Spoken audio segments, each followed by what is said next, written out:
Do you have a friend or family member you want killed, but you don't want them to go out in pain?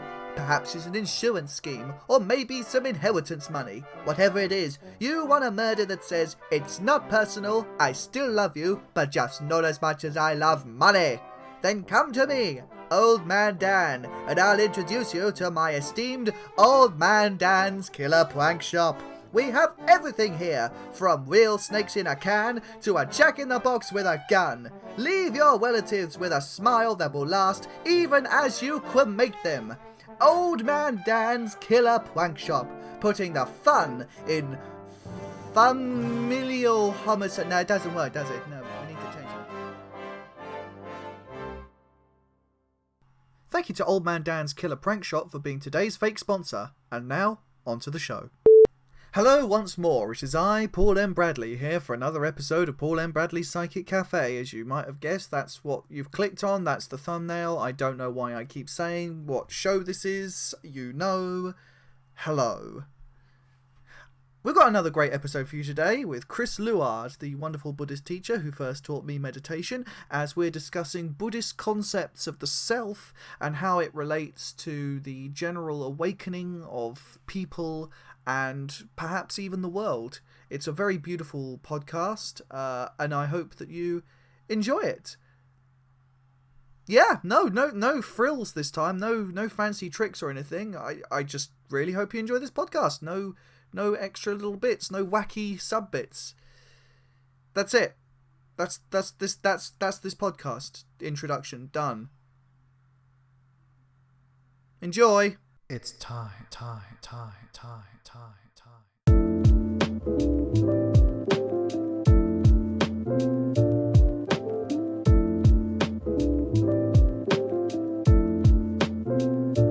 Okay, right, good. So, Chris Luard, welcome back to Paul M. Bradley's Psychic Cafe. Good to be here, Paul. Yeah, thanks for inviting me. No problem. Always a pleasure. No problems at all. Well, first off, I just want to congratulate you for becoming a a certified mindfulness instructor. Yes, I have my certification now. Although I've been teaching mindfulness and various forms of meditation for about 13 years now. I am finally official. Oh, that's fantastic. Yeah, which is good. Yeah, it feels good. In this day and age, there's so many places that are looking for the piece of paper, and just to have it in the back pocket and to be able to present it when I'm asked for credentials is good. And the program that I took was really quite extraordinary, I have to say.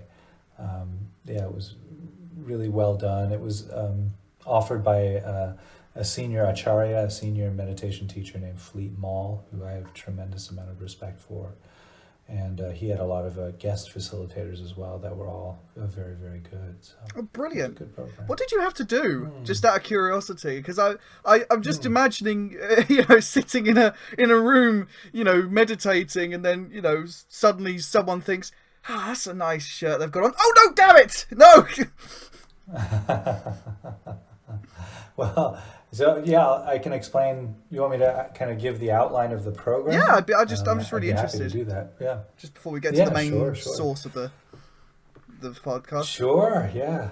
No, it's great, and as you mentioned, I've just kind of completed it, so it is kind of fresh in my mind, which is always good because other things that are in the back crevices might take a while to retrieve. So this is good. A good place to start.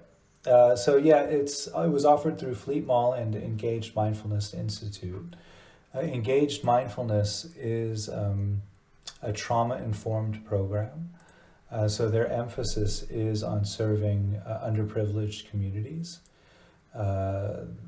Fleet Mall himself is kind of renowned for creating the first prison mindfulness network. So he created groups to go into prisons and offer mindfulness meditation and self-compassion meditation. Now it's in every state in America. All 50 states have a chapter.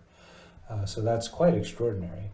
And that's the type of work that I've been trained to do now is to go into, whether it's in prisons or hospitals or hospice care, or I do a lot of work in recovery as well, which I've been doing before I got certified, but now the program really gave me a deeper insight into that work, honestly. So we started in September of 2021 with a 7-day silent retreat, facilitated by Fleet and a couple of his co-facilitators. And then we went right into the curriculum. We studied the 4 foundations of mindfulness, it's a traditional Buddhist text, really, but it was offered in a very secular way. The 4 foundations are mindfulness of body, of feelings, of mind, and then of what's called mental formations, how our mind kind of puts together reality. Oh. So it starts with rather gross and gets subtler, and then very subtle. Yeah. Like that. It sounds like extremely sort of potentially sort of mind-bending kind of stuff towards the end, like how your brain constructs reality. Yeah, it is. We didn't go quite that deep into it, but I've taken other programs and sat on retreats with teachers who do really go into that 4th foundation of mindfulness in kind of a deep way. We touched on in the program that I was in, the Engaged Mindfulness Institute, we touched on what's called the 5 hindrances, and those are really the very normal, natural conditions of the human mind that keep us from engaging in the present moment. So, for example, desire. I'll just list the 5 hindrances while we're on the topic. There's desire, there's aversion, there's restlessness and worry, what's known as sloth and torpor, which is this real dull, hazy, foggy mind, and there's doubt. And so these are the 5 qualities that all human beings share. We all have these, to greater or lesser detail. But the problem with them is that they keep us from living a happy, flourishing life. And so we learn how to work with these 5 hindrances.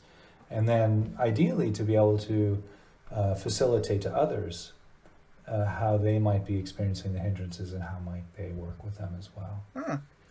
So, we spent about 4 months on that material, and then including loving kindness, compassion, joy, and equanimity, which I've been teaching now for 15 or 16 years. So that was kind of a repeat. And which we have also covered in our last episode, Buddhism in Dark Times. Yes. Gotta plug it. Absolutely, and a great podcast that was. I really enjoyed. Well, thank you very much. No, thank you. And so that was kind of a repeat of material for me. But then in the second semester, we got into a lot of trauma-informed work, which also I've studied quite a bit, but it was really nice to engage in that material in different ways that I hadn't engaged in before. And then in the third semester, we went into different ways and modalities of teaching, different teaching pedagogy techniques and things like that. And I found that really helpful because although I have been teaching now for 13 years or so, I've never actually studied the art of teaching. Oh. And so, so that was actually really quite helpful. And we set up practice groups where we would teach to each other and critique each other and things like that. I had never had any experience like that, so I found that to be really, really beneficial to have other mindfulness teachers say what they saw in my offering, right, and how I might change things that might need changing, and the things that were also positive. So that was really helpful. Oh, fantastic! And that was the program. Yeah. That sounds great. It was fantastic. I'm glad that you enjoyed yourself. I'm glad you got a lot out of it. So one thing I noticed actually was I just can't help noticing this is a thing I've noticed a lot in Buddhism actually. If there's one thing that Buddhists love, it's lists. They love lists. They love the 5 hindrances. And actually, it's kind of strange that this is brought up, because I originally wanted to call you to do a podcast about the Eightfold Path, because you mentioned it in the last podcast, and I thought, there's something else to get into. But I decided to change. Well, number one, I looked into it, and I think we'd need 8 episodes to go into it. But at least. You spend it's a lot of lists and a lot of time spent on each bit of that list. It's a full-time job, Buddhism. Yes, that's true. But what made me want to change to the topic that we're doing today, which is the concepts of the self in Buddhism, was a very strange experience I had while meditating. So I'd had a few sort of strange sort of experiences during earlier meditations, but this one was really quite powerful. I was in the garden because it was a lovely day. I just decided to just do it outside because when the weather's nice, happens so rarely in Britain. So I was meditating, and this strange anxiety began to overtake me, and I was like, "There's something wrong. I'm not. Oh my God, I'm not me." There's like a sort of I'm not. And it was sort of building, and I'd had panic attacks relating to this kind of identity issues before. I'm thankfully over that now, but it was a very, and it'd been building up. I was like, but it's like I'm not anything. And then for the first time, this is a very rare thing to happen to me. There was absolutely nothing going on in my head for about 5 minutes, which is probably the longest period of absolutely no thought I've had. There's a song going through my head right now, which is kind of shows how busy it usually is up there. But for a while, I just had this sort of strange experience where I was like, oh, right, there's some trees, and there's some birds, and there's a body in the middle of it, and this is just where the camera happens to be put. This is just where the perspective seems to be. I could just as easily be the tree. I could just as easily be the bird. And I got this very strange sense. I must say, it wasn't the most pleasant experience. It was I had vertigo in a way. And after a while, I thought, I sort of said to myself, I sort of asked the powers that be, I was like, can I come back down now? And so I went back down, and it took me a good couple of minutes to be like, oh God, who am I? Right, okay, yes, I'm Paul, and it was such a strange, and I came back with a lot of insights about personal issues which I'd needed addressed, but the experience of just feeling completely sort of blank really shook me, and I was just, when I do have these sorts of experiences, my very first thought is, I've got to do a podcast with Chris about this. So I was wondering if you would mind explaining sort of some of the Buddhist concepts of the self and no self. I can try. It is a very complex topic. And to explain it doesn't do it service, actually, because one really has to have the experience to understand it. And I'm sure the way you explained your experience might be as close as words can bring you to it, but probably pales in comparison to the actual being there moment. It was so bizarre, because I'm as I say, I'm a writer and an actor, so I have a very strong sense of self. I have a very I have not a brand, that makes it sound a little bit sort of gross, but it's a very I have a very clear, defined sort of feeling of me, and so that breaking down for just a moment was quite unsettling, but not necessarily bad. Yeah. Well, that's just it, and I think because it happened on accident, and it sounds like it was one of the first, or at least the first, perhaps real deep connection with that experience of not self, and it can be jarring. Absolutely, it can be like, whoa, what was that? In my book Such Sweet Thunder, I talk about that, that experience, and how, for me, one of the first openings into non-self, it literally felt like the ground was shaking underneath me. Whoa. And then like everything fell out from under, and I was just in free fall. And then the thing is that you just keep falling, and you realize that there's no ground. So the only reason the fear is there is because you're afraid that you're going to hit the ground and it's going to hurt, right? But if you're in free fall without a ground underneath you, there's nothing to be afraid of. And so after some, actual intentional meditations on non-self, I was able to kind of get control of that and to really feel into that and to allow. It is, I think, there's some intention of going into a meditation like that, and then there's a real sense of surrender. To open into it is really very helpful. And you mentioned, acting and artists. It's funny because there's a real clear pointer to the experience of not self through Jonathan Keats, the poet. Oh. When he was talking about, he wrote about William Shakespeare, actually in a letter to his brother. He said, William Shakespeare is the least egotist that is humanly possible. And then he had the capacity of what Jonathan Keats called negative capability, where you're able to, this is how John Keats defined negative capability, to be able to be in an unpleasant situation, it was unpleasant and ambiguous situation without any irritable reaching or grasping.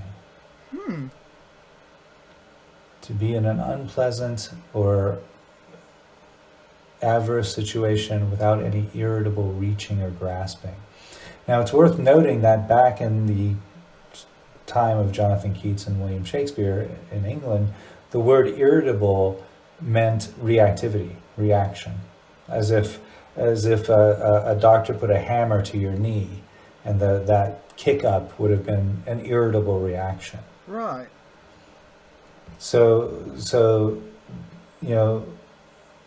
negative capability then is like the ability to be in uncomfort or in an uncomfortable situation without reactivity. Right.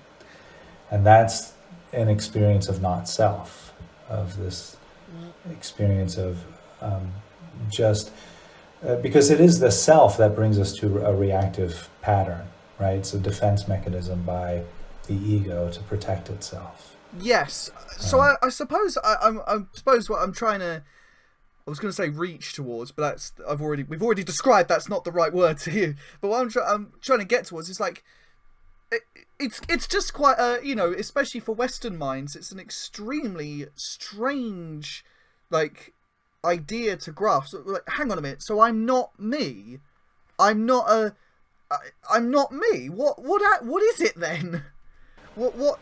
Well, it's true. It's a difficult concept. So I think it helps to first, let's say that, okay, according to the teachings of the Buddha, it's not that we don't exist, right? Not self isn't saying that we just that this is all an illusion. Often we kind of get that, but that's not exactly what's there in the teachings. So, because the Buddha actually would talk about self and how, there's a very famous and often quoted passage in the early text, just as a farmer irrigates a field, just as an arrowsmith fashions an arrow, just as a wood turner fashions a piece of wood, so the wise one tames their self, or shapes their self, depending on the translation. And so clearly, then, there must be a self. Right, but the confusion is around, well, what is the self? Because we habitually experience the self as being this fixed, permanent me. Right, this fixed, solid entity looking out behind these eyes and experiencing a world out there. And the Buddha said that's an illusion. That that's not right. It's not correct way to see reality. In reality, at least according to these teachings on non-self, is that there is a something called a self, but it's a fluid, ever-changing, transient experience. Ah, right. Yes, okay. Okay, right. I was going to say, because that would have been absolutely terrifying if I just flat out didn't exist. Yeah, well, a lot of, and you know, there were teachings given in the 12th century around not-self from a Tibetan master who teaching monastics who had never encountered teachings on not-self, and they all started vomiting and getting violently ill because they couldn't, because exactly that, they started to misinterpret the teachings. They went the other direction too far. Right. It is really about finding the middle ground. It's not that we exist as a permanent, solid, fixed entity. It's not that we don't exist at all. It's somewhere in between there.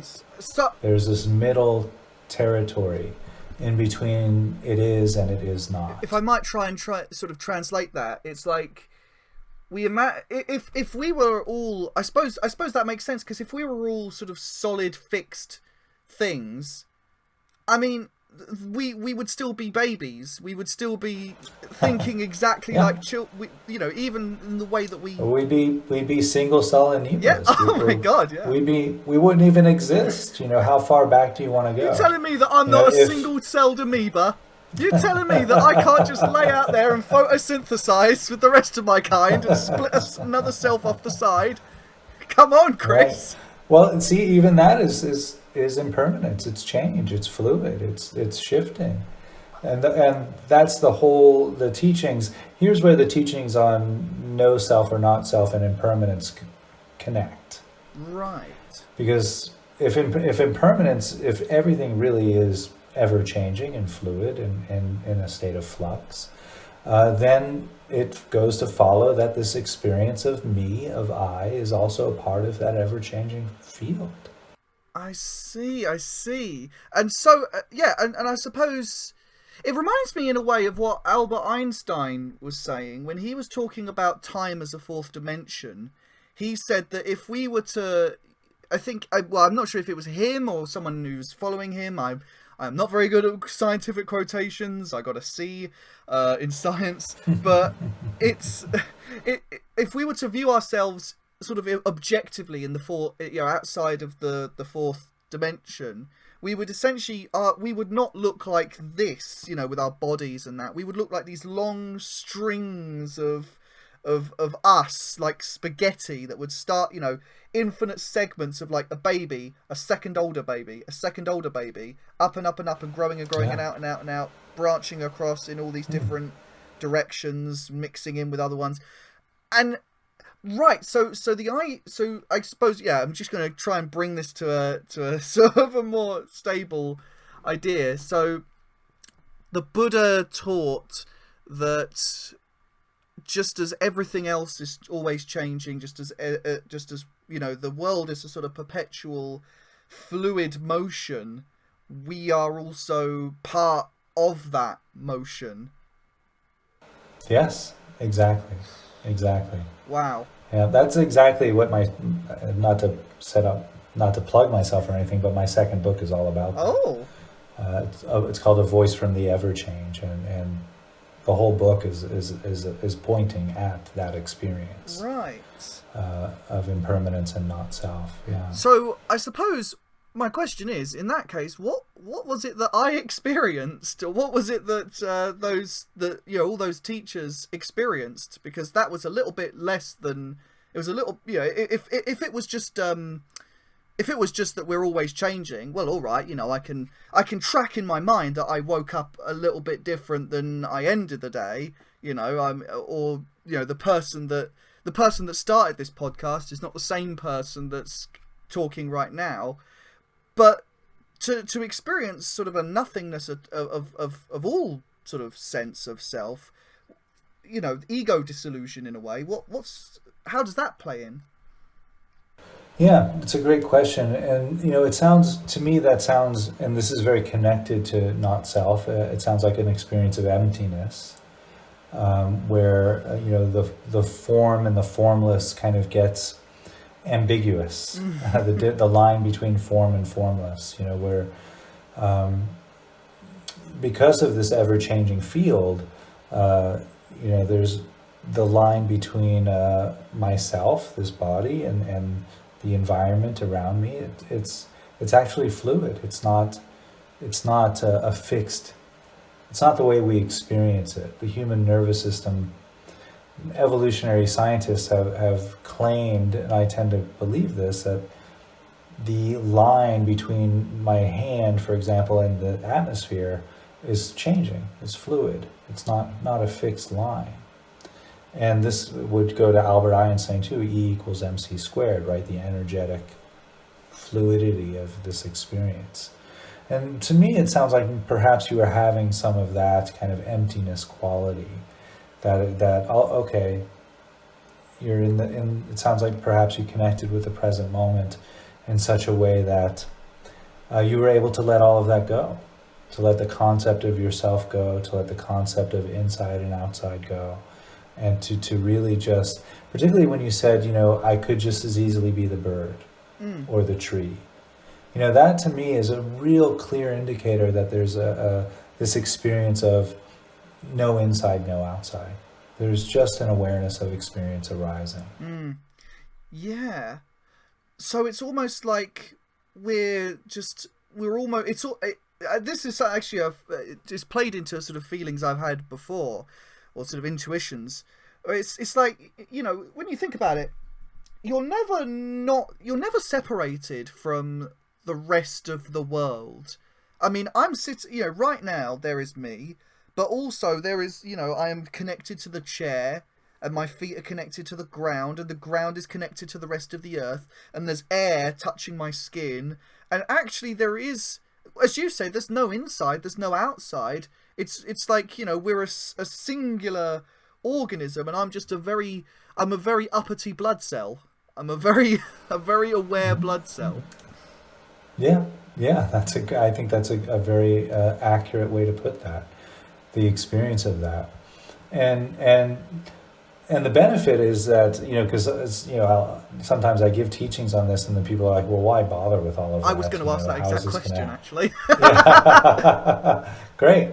Yeah, how does this help me in my day-to-day experience? And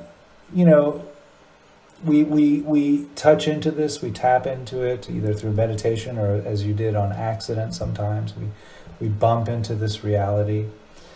And then we as you said, we bring insights back with us that perhaps inform our conversations with others, our relationships with others. I think, perhaps it informs our relationship with ourselves. We might take ourselves less seriously. We're less attached to the outcome of certain endeavors because we see that there's a much, much larger scheme at work than whether I get the promotion, for example, or whether I complete the next task, or I buy the groceries or whatever. There's a much, much, much larger plot line that includes, as you said, includes everybody, includes everything, includes the entire universe. And as you said, we're just this kind of speck of dust in the middle of that, or a conscious blood cell on the periphery of this ever conscious, ever aware, ever expanding universe. And so when we have an experience like that it's so, at least in my experience, it's so humbling. Right? It's really very, very challenging to come away from an experience like that and be an egotist or be a narcissist. Yeah, now that, right? They don't go. They can't really coexist. It's an extremely sort of I think I do have a bit of a sort of, I don't want to say self-important, but I feel I do have a little bit in my head of just like, well, I'm the middle of it, really. Which it's not something I'm but you know, if you're an actor, there is an element of, you know, or if you're a writer, I mean, it does take a certain amount of arrogance to think, well, what I have to say has never been said before, and everyone should read it. But it's something that I like to try and keep, you know, what's the word? Sort of under control, you know, sort of in its place. And it's an extremely, it was an extremely sort of strange experience of just like, I might never come down from this. I might, you know, sort of that moment. I've never done psychedelics or anything, but I have been told there is a kind of experience of like, I'm going to be like this forever. I'm just gonna, this is my life now. Perhaps, yeah. But yeah. And as I was saying before, when we get some dexterity or control over moving into states like that, that fear tends to dissipate quite naturally. And, you know, to come back to your point about, you know, it's beautiful to create things, and, you know, to create art, to create literature, whatever it is that we're endeavoring to create. I think that's a very natural and wholesome aspect of the human experience. Humans were born to create things. I mean, look at the world we live in. It's you know, it's full of human creation. Yeah. And I don't think there's anything wrong with that per se, you know, that drive to create. You know, in a sense, we're wired to feel that we are the center of the universe because we had to be wired that way in order to get our genes into the next generation. It's very hard to, you know, survive a wild lion attack if you think, you know, that lion, it's part of me, man. Yeah, exactly. We would have never made it had the cavemen 200,000 years ago were having these experiences of not self. Yeah. Or this oneness with nature, right? Or even the idea that, oh, that person deserves to eat just as much as I do. Now that goes against the total grain of natural selection. You know, natural selection wants us to feel that I am the most important and I deserve to get that steak more than the next person.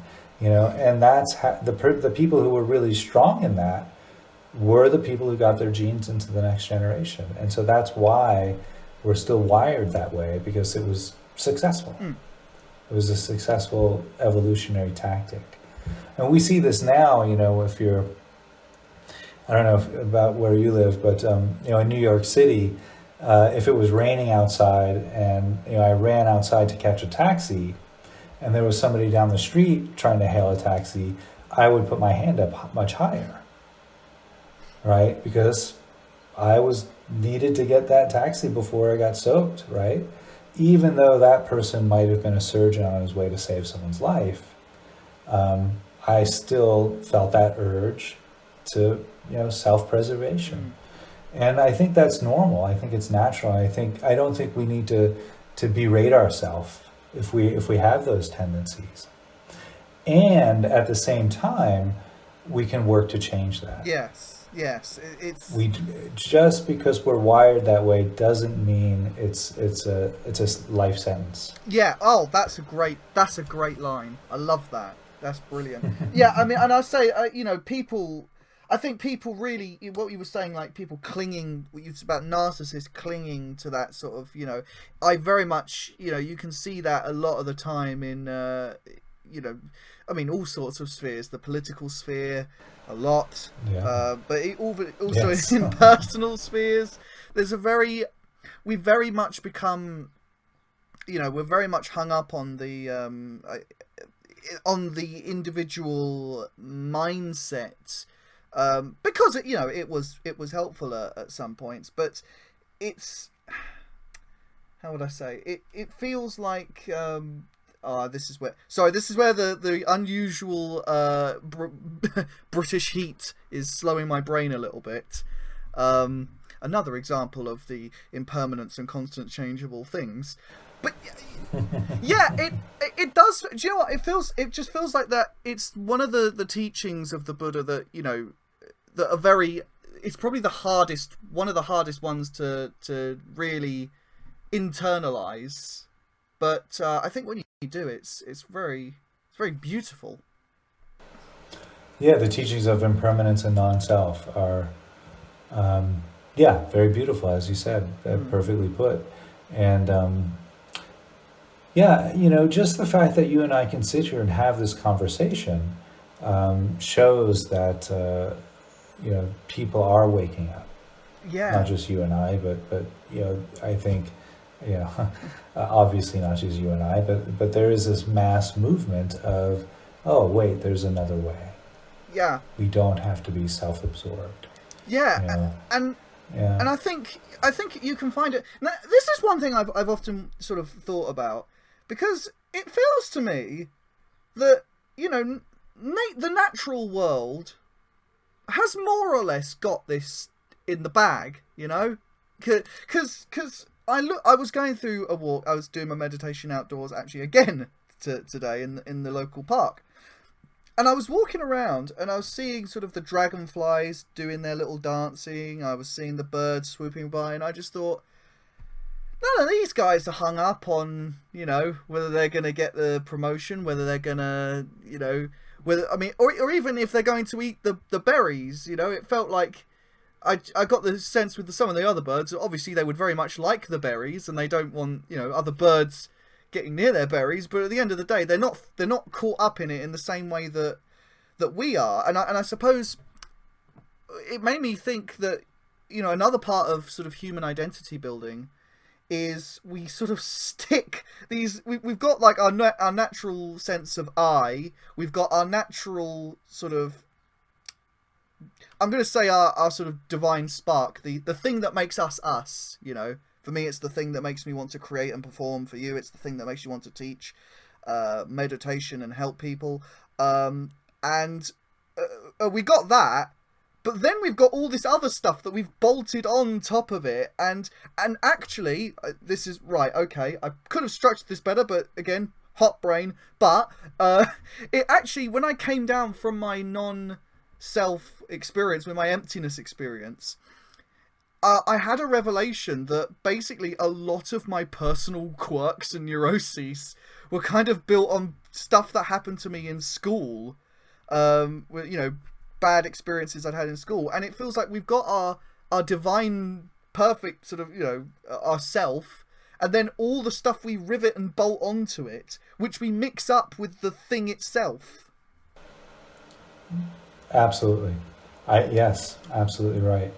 It's my understanding, and I this is definitely a point of view that I agree with from the Buddhist tradition, that the human being, when we're born 1/4 of loving kindness, 1/4 of compassion, 1/4 of equanimity, and 1/4 of joy.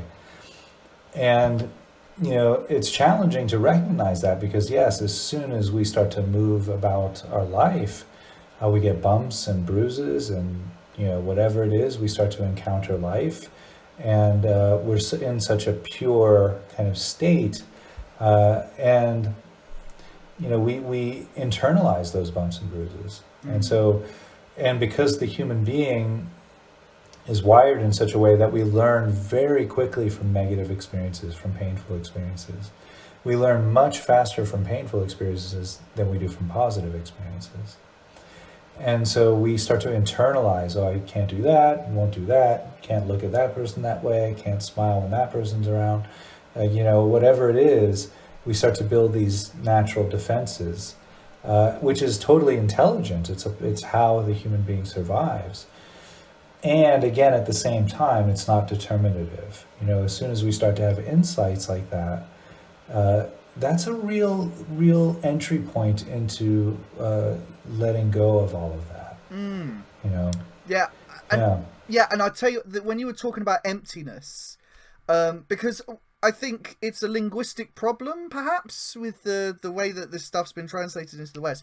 Because especially I've been reading some Taoist works lately, which I think, I love Taoism. It's really, I feel it internally. No offense, but I found that there's, when they talk about emptiness, there's a kind of to a Western ear, again, one particularly hung up on these sort of constructions of the self.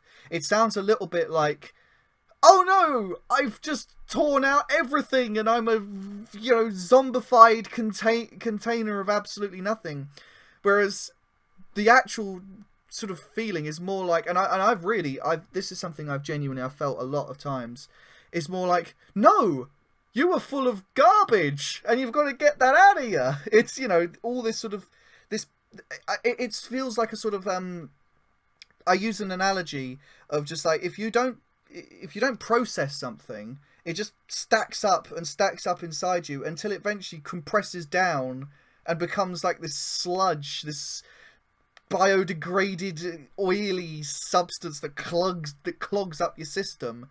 And when you get it out of you, you feel, and again, this is where you identify with that. There are people who very much, I knew a person once who almost counted their lives by the amount of slights against them. That was how they measured who they were.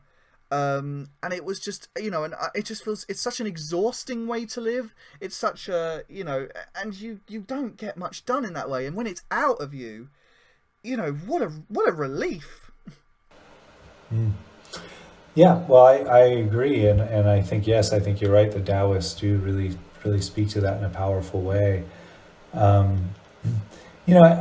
like your analogy. It's very kind of playful and very visually rich. I hesitate to make the wounding and the bruises, though, or at least the defenses that we create around that. I wouldn't make them sound like they're bad. Oh, really? Yeah. Actually, they're extremely intelligent. That we're able to do that because it's how we survive. Yeah. If we encountered something painful and we didn't have that memory, we'd go do it again. I mean, it's the child putting their hand on the burner, right? Yeah. We would just continue to do things that brought us into very painful situations. So it's important to I think, to really honor that tendency of the sludge, of being able to create that, because it's a protective, if to follow that analogy, it might be a protective coat. Ooh. But the thing is that very, very often, most often, that's, because that wounding happened so long ago and we still have these protections in place. Yeah. So they're right. It's outdated. We don't need that anymore. And in fact, those protections, as much as they help us keep the painful out, they also keep the beautiful out. Wow.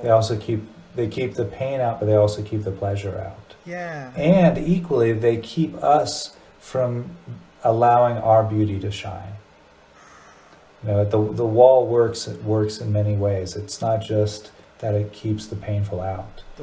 So when we can start to let that go, yes, there's a tremendous benefit in that. Life becomes a lot more rich and colorful and beautiful and joyful and more painful. Because now our defenses are starting to come down. We do actually feel the pain in a much deeper way, but it doesn't bother us as much anymore. Yeah. I tell you, I have to say, I really jive with that analogy, because well, for example, I'm comparing how I went back through my old journals from when I was like, before I started doing meditation, before I was getting into all that sort of stuff, and all my musings on like the news and that, and for me it was this sort of this numb or just not even numb, but this sort of dark, heavy feeling of yeah, we're all going to die. Yeah, no, it's all screw. And it's this sort of real deep, this deep thing that just, and it wasn't, and then sometimes I would be sort of apart from it all, feeling like, I don't know if you've ever read the comic book Watchmen, but feeling a bit like, there's a character in it called Dr. Manhattan, who's basically a god, because of this sort of science experiment, and he says, there's no difference, structurally speaking, between a living person and a dead person. It's all the same, really. That sort of like so detached from things, so far apart. And then sometimes it would all suddenly hit me and I'd be like, oh God, no! Ah! Just all attacking at once. It's this horrible, violent oscillation. But then it would all, no matter what, it would all still be trapped up and pinging around, and it would just, bruise on bruise on bruise, and not a productive kind. But then, post-meditation, I mean, my most recent podcast was a solo episode that I did because I just felt like I had to comment on the situation in Ukraine, and I got very emotional about it. And it really hurt.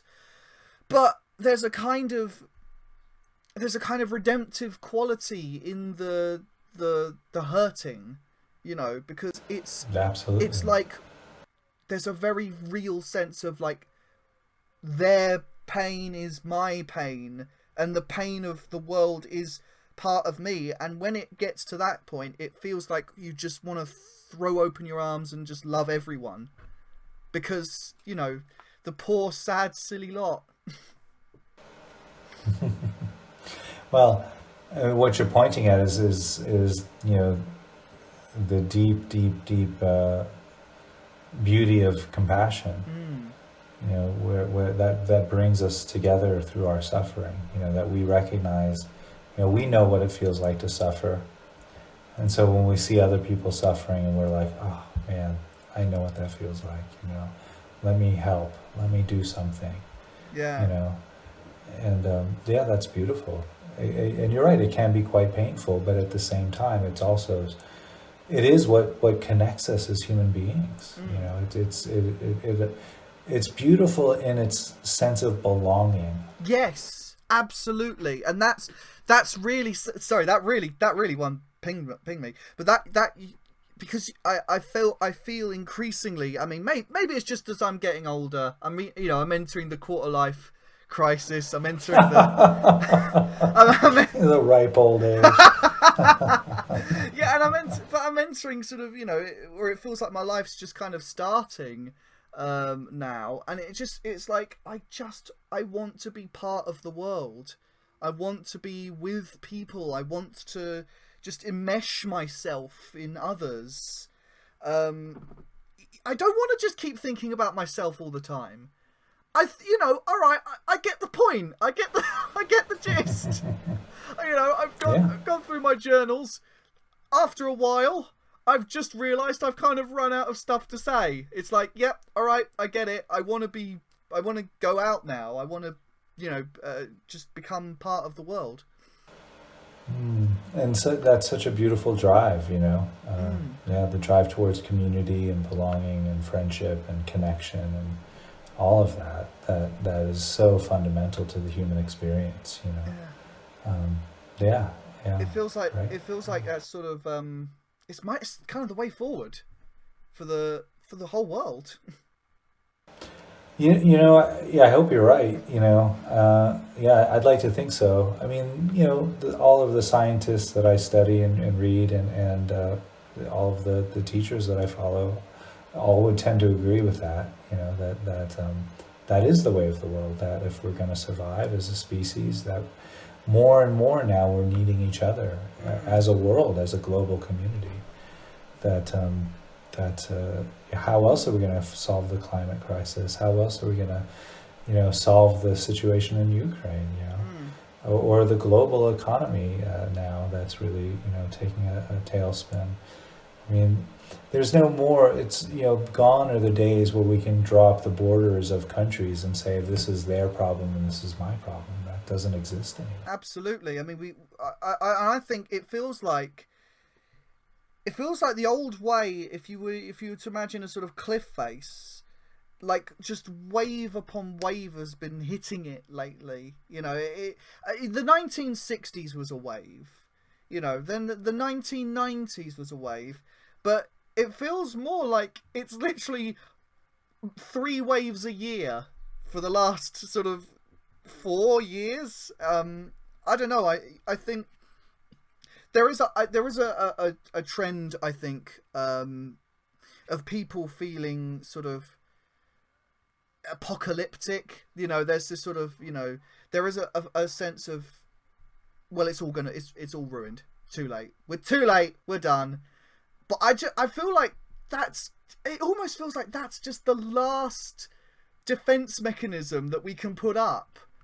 Because I remember hearing in the ICCP report, which was, you know, I didn't read much of it because it wasn't the most fun read, but it said if we do absolutely nothing from here on out, we're heading for about 2 degrees of warming, which is bad, awful, really not good at all, but it's not apocalyptic. I mean, it doesn't help. It doesn't help other types of potential apocalypses from not happening, but on its own, actually, if all other things, you know, notwithstanding, we're likely to have, we actually do have a future. The question is, what kind of future do we want to have? Right. Sure. Yeah, you're right. And, you know, I think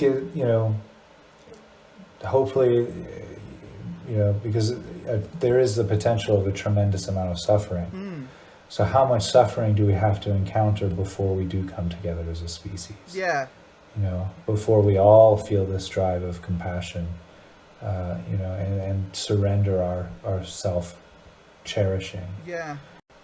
And, you know, I think one of the reasons why these teachings of not self and impermanence are so important is because as you experienced, you know, your kind of trip into not self there, feels like dying. Yeah. You know, it has this very, very fearful, you know, there's a lot of fear there, and it's like, what is this, you know?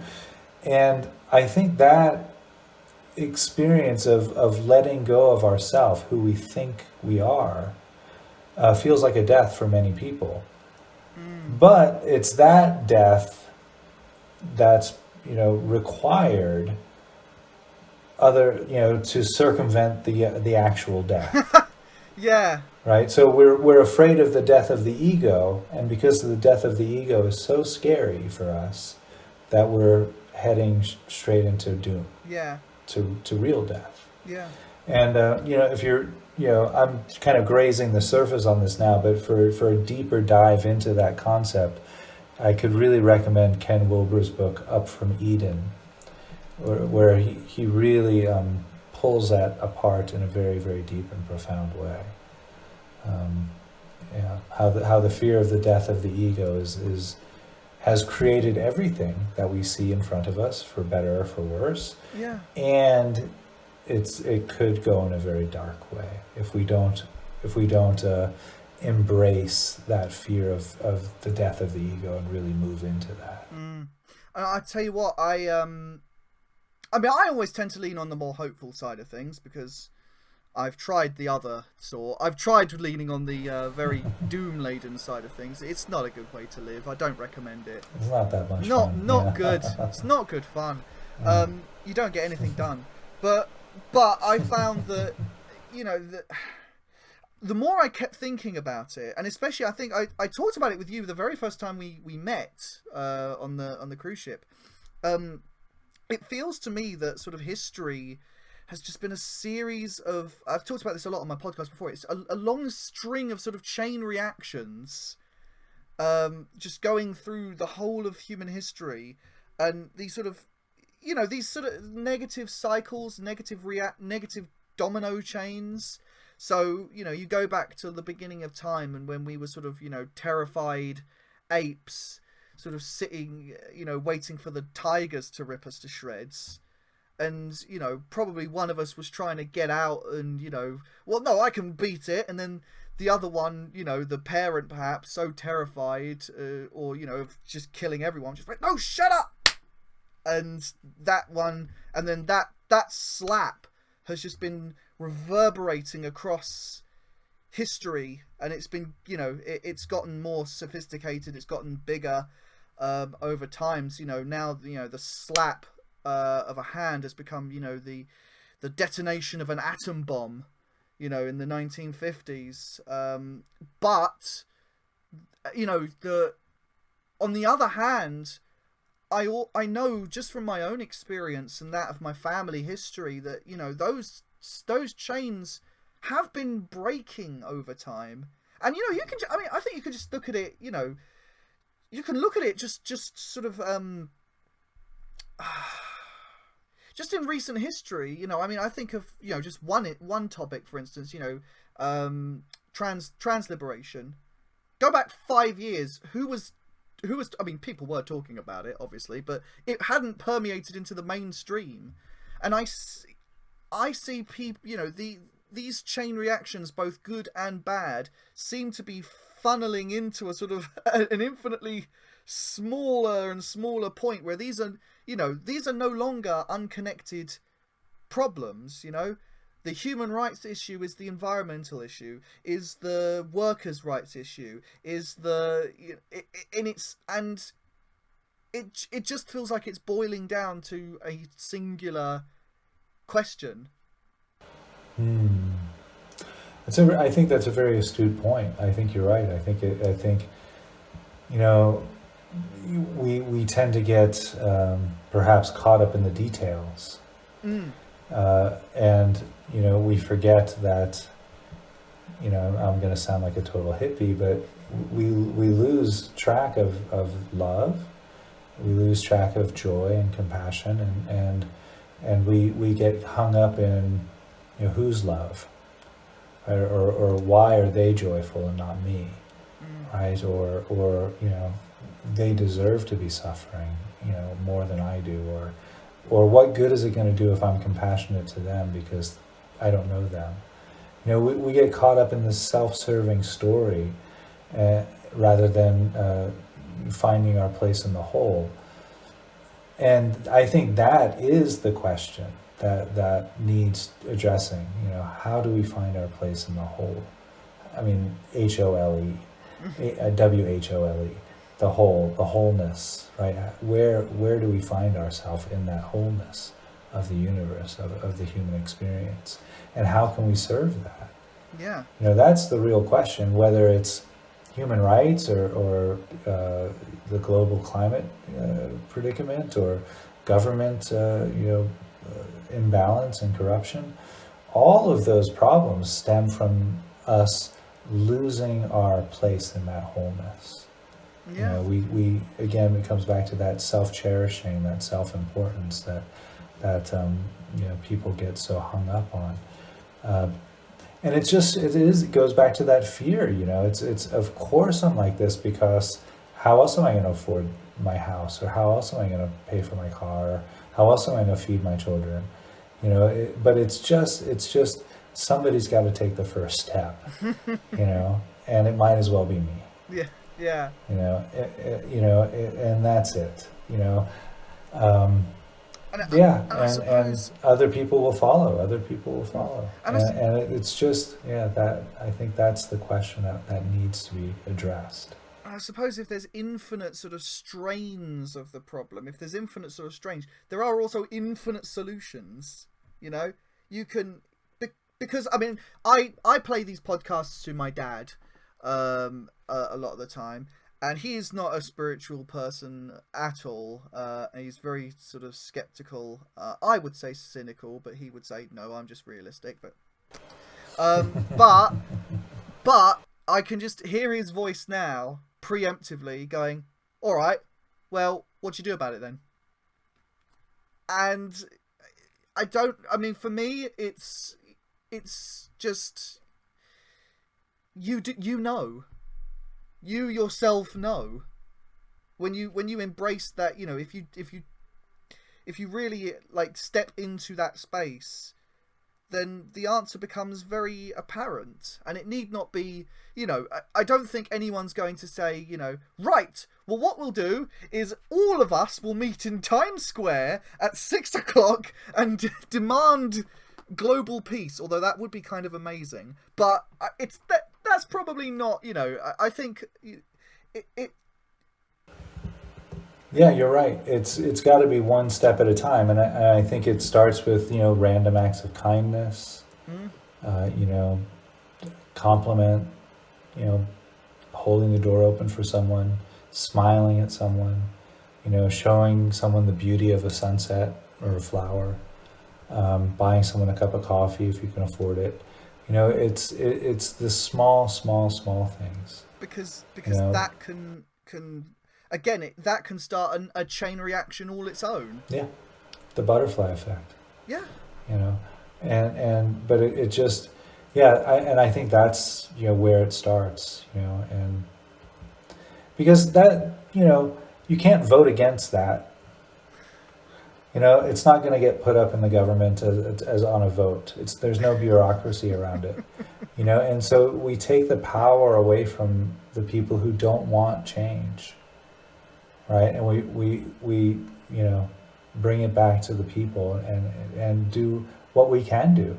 Yeah. Sing songs of hope, sing songs of peace. And I feel all of that. Yeah, I feel that very strong because personally for me, it looks like doing all that stuff as well, because I think you can I think everyone's here for a specific point. The universe has not wasted any atoms. It's not going to waste atoms on someone who's going to die, and then it's like, well, I don't know what that one was all about. He was just sort of didn't do anything. But that there are no appendix of people. Every bit is vital, and so it could be that your purpose here is literally just to be a good friend for someone. Your purpose here is to raise a healthy family that's not built on coercion or abuse. Just to break a cycle of abuse. That is work in and of itself. It could be to vote. It could be to run for political office. It could be, in my case, I feel like increasingly I want to make art. I want to write books. I want to, do all that stuff, because that's just what I was born doing that. I never was not doing that. So it feels sort of so natural to be going along that way. And in the media sphere, all our stories are sort of, I feel nowadays all our stories are, I might be going off on a tangent here, but it feels like all our stories are sort of deconstructions or critiques of, this thing's wrong with society and this thing's wrong with society and this thing. And yeah, good. That should definitely, we should have more of that. But also, I feel like I want things that, show people not just what's wrong with life, but how to embrace life and how to end these kinds of things. Mm-hmm. How to end those pains. One of my principal teachings that I offer in all of the courses that I offer is a teaching on transforming despair into kindness. And it's very simple. If you ever, watching the news, or you're out, wandering, or you're out at the grocery store, wherever you are about your day, I usually do this watching the news, and I think that makes a really good practice, because the news often brings up despair, I think, for many people, myself included. And then whenever I notice the energy of despair coming, I turn around and do something kind.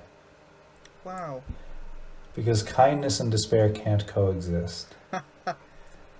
and it literally takes the energy of despair and transforms it into something positive.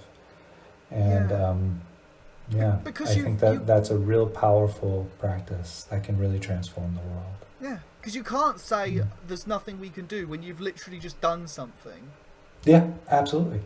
Even if it's something simple, like I was saying, complimenting someone or buying someone a cup of coffee or anything positive.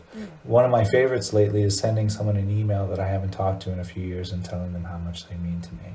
That's fantastic. Something like that. Yeah. And I often get an email back saying, "Thank you so much. I've been thinking about you recently. How are you?" And things like that. So anything out of kindness from the heart. Whenever you feel despair, it's such a powerful practice. Yeah, and people will say, obviously, well, oh yeah, all right, fine, I'll go send an email to someone I love, yeah, because that's really gonna save the burgeoning financial crisis. Yeah, that's really gonna do it. What you need to do is send a lovely email to the world powers, and yeah.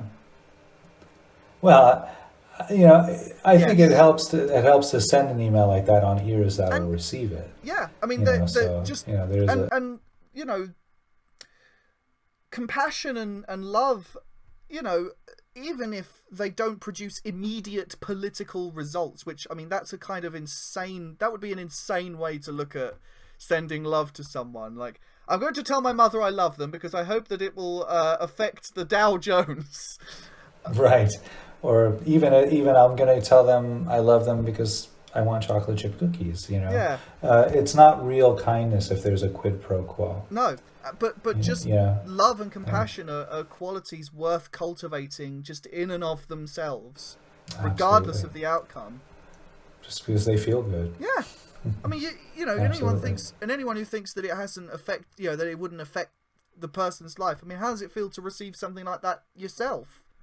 Some days it can. I have genuinely, I've had people deliver a single sentence to me that's completely changed the shape of my life, and the course that I've taken. So never doubt that it's, we are that powerful when we're stepping into that field and just doing what the spirit commands, if you will.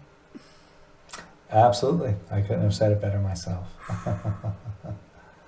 Well, that feels like a lovely way to end it. Yeah, if you don't mind, while we're here, I do have a couple of programs coming up, if I might set up my lemonade stand here and plug that. Yeah. Okay. Yeah, I appreciate that. So, and because I did mention a couple of practices that I'll be offering. One will be, both of these courses will have that quality or that practice in it, where we experience despair and transform that into kindness. So the first program I'll announce, there's two running at the same time. The first one is called Heartfelt Awareness, which is an 8-week online program in mindfulness. And so the reason why I call it heartfelt awareness is because the word for mind in Sanskrit and Pali is the same word for heart.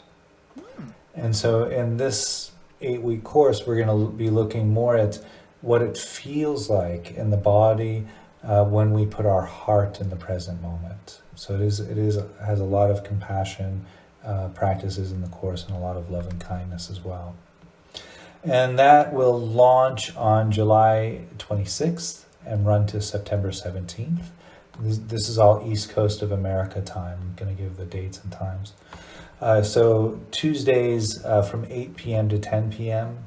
and Fridays from 8 p.m. to 10 p.m. So we meet twice a week. That's section 1. Then section 2 is for perhaps more people who might be listening to your podcast, the people in Europe. That's Wednesdays, and this is in France, Wednesdays at 10 a.m. to 12 noon, and Saturdays from 10 a.m. to 12 noon. All of the information about the retreat is on my website, which is www.suchsweetthunder.org. And I'll give the second retreat here. The second retreat that I'm running, which runs consecutively side by side, just on different days, is Equanimity. It's called Equanimity, the Clear Seeing Heart. This is also an 8-week program. We'll be meeting East Coast time Wednesdays and Sundays, 8 p.m. to 10 p.m., which equals Thursdays and Mondays in France or Europe, 10 a.m. to 12 noon. Both programs only cost $99 for the whole 8-week program. It includes unlimited one-on-one sessions with me if you find that helpful, supportive. it's a whole package deal. You can do all of it in your own pace by watching the videos, or you could go to some of the live sessions or all of the live sessions. The live sessions are great because it actually, there is quite a community of meditators forming around these courses. So if you feel like you'd like to join a community of meditators, I could really highly recommend these courses. They're a great experience for that. And again, if you'd like to find out more about those courses, it's all on my website, suchsweetthunder.org. Thanks, Paul, for allowing me to announce those. No worries at all. And I'd like to just remind the viewers that it is .org, not .com. It's a very distinct line, because otherwise you get taken to an entirely unrelated site. So that's right. So thank you, Chris, once more for appearing. I did not expect the podcast to be going in that direction, but I'm very glad that it did. What a way! Covered a lot of ground. Yeah, what a way to finish. Yeah. Great stuff. Well, thank you very much. Bye. That was Chris Luard, everyone, just casually dropping the meaning of life and how to transcend into a state of global loving unity. You know, just your normal Saturday night entertainment, or Sunday or Friday or Thursday. I don't really know when this podcast is coming out. I don't plan things, but you know who does plan things? Chris Luard. Be sure to check out suchsweetthunder.org for more information on all the courses he has up for grabs. You don't need to know the guy's certified. You know he's got his credentials. You know he knows his stuff. He's been on this podcast 3 times now. I can't stop talking to the guy. So much stuff to delve into with the rich topic of Buddhism and secular means of teaching meditation. Beautiful stuff. Please be sure to check out his stuff. Do as the universe compels you. Until then, the door to this psychic cafe is closing once more, and I shall meet you again when it reopens. I keep eccentric hours, but I do it with love. I don't know where that line came from. This is the 6th take of this outro I've done, but do you know what? I'm rolling with that one. This is the one I'm going for. Okay, goodbye. I'm sure it's the professionalism you all love with me. See ya.